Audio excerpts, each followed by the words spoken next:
Nusantara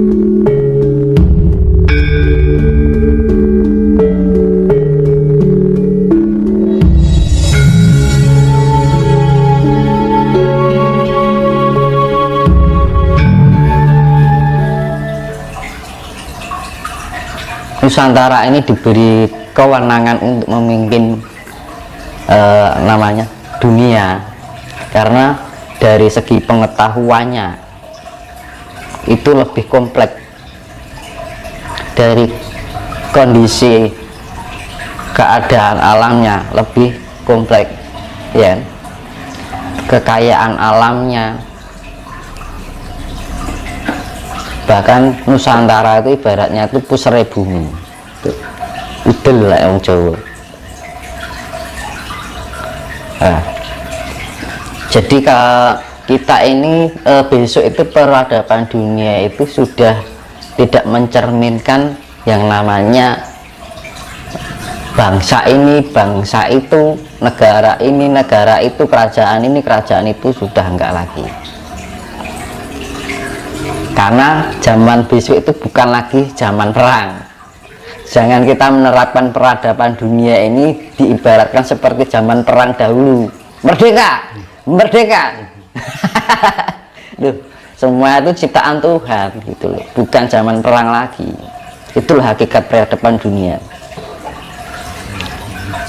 Kita bukan untuk antara menang dan kalah, tapi bagaimana dunia ini tercipta kesetaraan. Ya, namanya adil itu sifatnya kesetaraan. Jadi jenenge wong ibaratnya pemimpin ya, kan ibaratnya kan Nusantara ini akan menjadi pemimpin dari segala bangsa di dunia. Nah,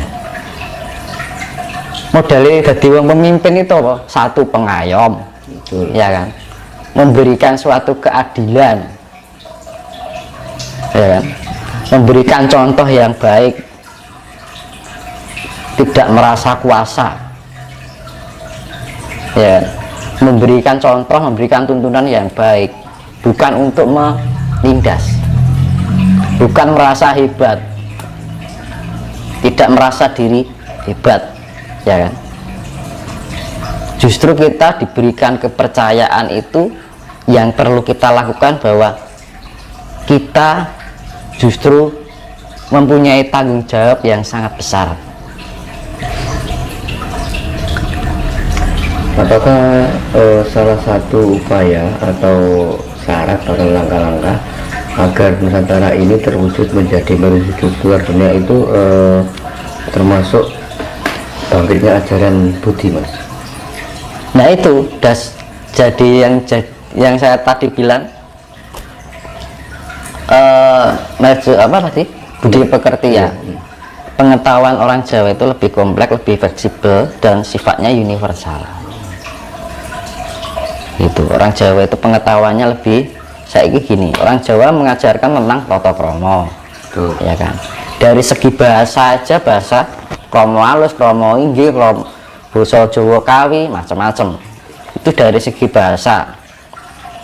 Dari cara memanggil orang tua dengan anak muda beda, Mas, Pak, ya kan, Mbak, ya kan, iya. Om, kan. Ibarat kita ke lebih tua manggilnya Mas, manggil Dik. Di luar negeri kan nggak ada. Itu dari cara memanggil itu sudah tahu bagaimana cara menghargai dan menghormati seseorang. Nah, istilahnya cara basa niki tepo saliro. Kita lebih bisa memahami orang lain dan menghargai orang lain dan menghormati orang lain. Walaupun itu anak kecil dipanggil Dik. Nah, wong Jawa kan ngono. Nek wong luar negeri kan celuk jenenge, ya toh. Itu dari segi bahasa. Iya, betul. Terus secara Jawa itu sebenarnya leluhurnya masih ada lagi. Maksudnya masih ada lagi gimana? Jadi Jawa ini leluhurnya itu ada yang lebih hebat lagi daripada Jawa itu sendiri. leluhur Jawa, masih ada yang lebih hebat lagi dari orang Jawa yang sekarang. Iya, iya, iya. Kuwi Jawa saya enak sing ngungkuli, Mas. Nah itu, dan ini sisa-sisa Jawa itu, sisa-sisa dari Lemuria. Nah, Nusantara ini sisa-sisa dari Lemuria yang apa, peninggalan Lemuria yang tersisa gitu. Terus gini Mas Dinus, Mas Dinus kan selaku spiritualis muda, apa yang bisa Mas Dinus sampaikan kepada kita ini kan kaum milenial, agar bisa intinya mendukung, support supaya apa yang dicita-citakan bangsa ini tercapai.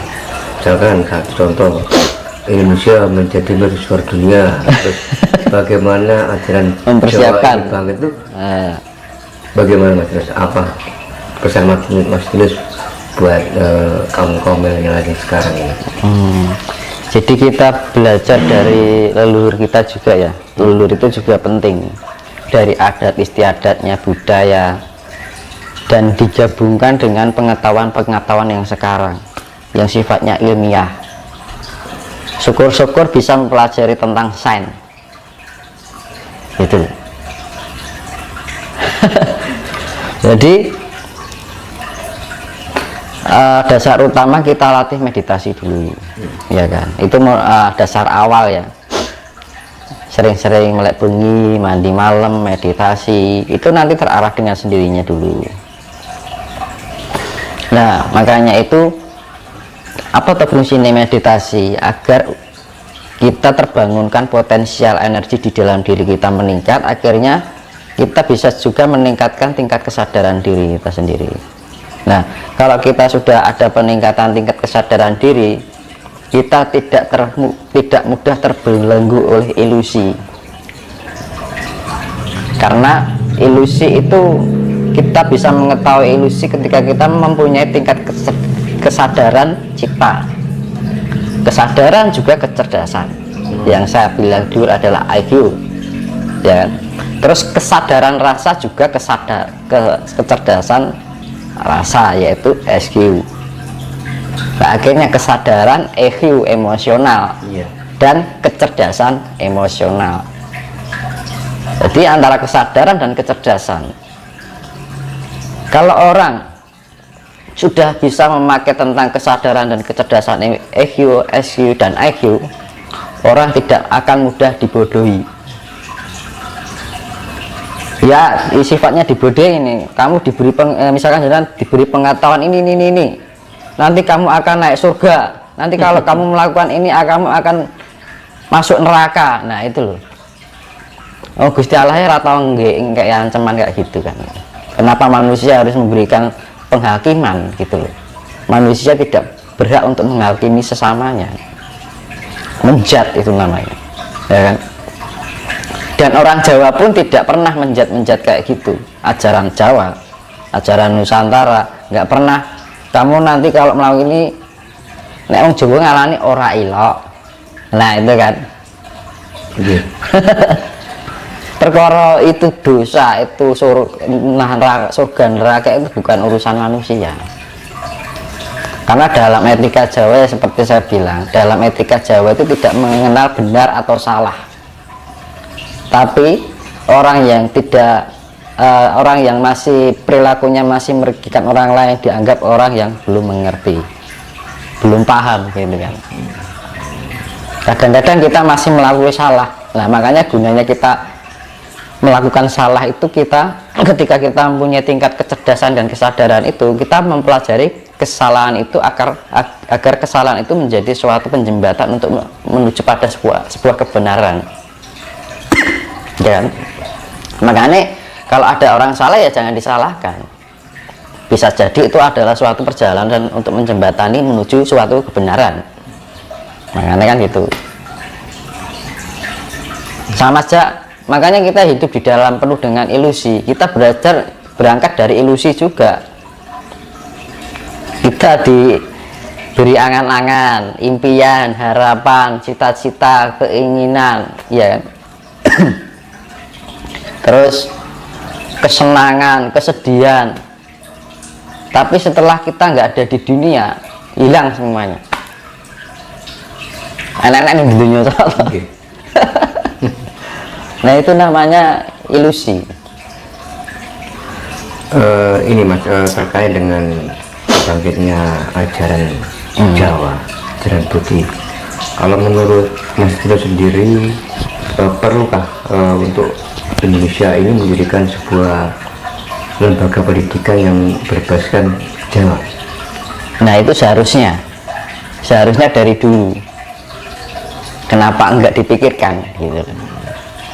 Ya, yaitu tadi pengetahuan orang sekarang itu dibodohi dengan sifat-sifat yang membatasi. Yang membatasi yaitu tadi diiming-imingi surga, ditakut-takutin neraka. Gitu. Mau melakukan ini dianggap salah, dosa.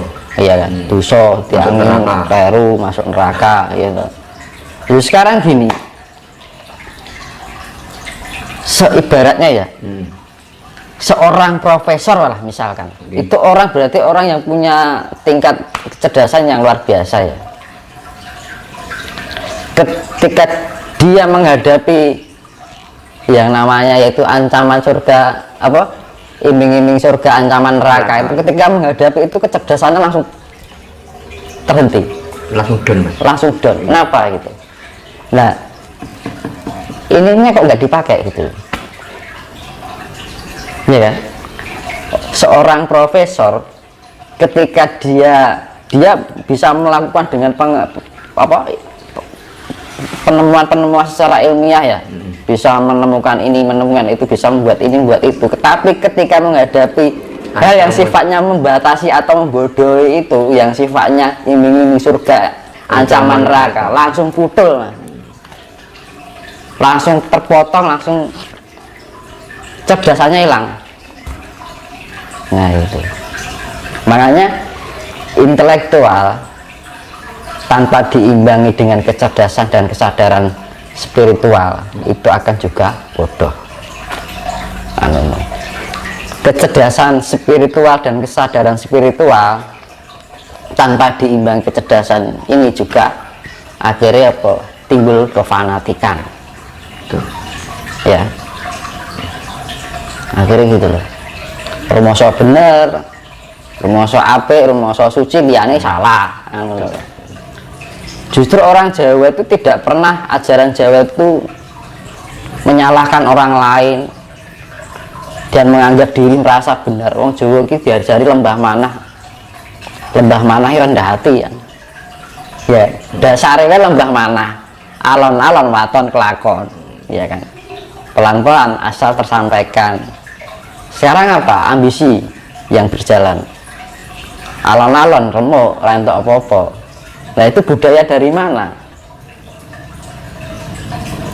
Jawa, dari itu Jawane wis hilang. Ya. Seperti kasus kemarin, Mas, orang Jawa dikatakan salah satu ustadz atau ulama bahwa orang Jawa itu menyembah pohon.